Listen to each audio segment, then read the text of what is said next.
The duel was to be held just across the state line in Kentucky. The government of Tennessee enjoyed the luxury of looking the other way.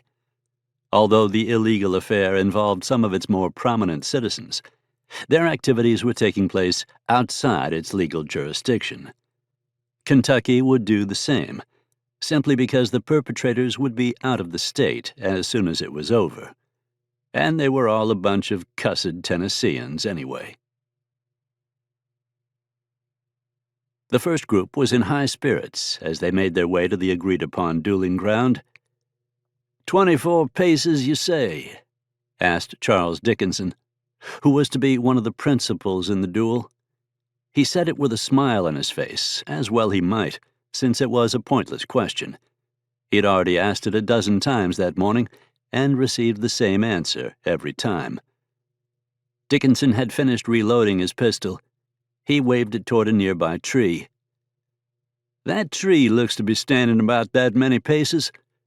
Pick a leaf, gentlemen, if you would. His companions, half a dozen of the gay blades of Nashville, as the newspapers like to call them, were feeling just as festive.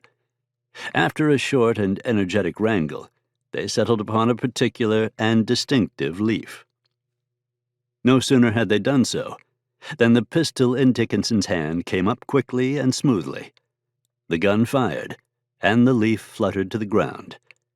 Dickinson's shot had severed the stem. The spirits of the other party were grim. "You don't stand a chance against him," stated the principal's second, General Thomas Overton. "Dickinson's probably the best shot in the whole of Tennessee." His companion, a fellow general of the Tennessee militia, nodded. The nod was somewhat on the jerky side, though the man showed no sign of nervousness. His bony head was perched atop a narrow neck, which connected it to a slender body that looked to be all bone and gristle. "I'll have to take the first shot," he declared. "No point trying to beat Dickinson there." Overton winced. "You might very well not survive that first shot." The principal shrugged. "Oh, I think I'll be all right. Long enough, anyway. And I don't see where I've got any choice. I said I'd kill the bastard, and I intend to be true to my word, whatever it takes."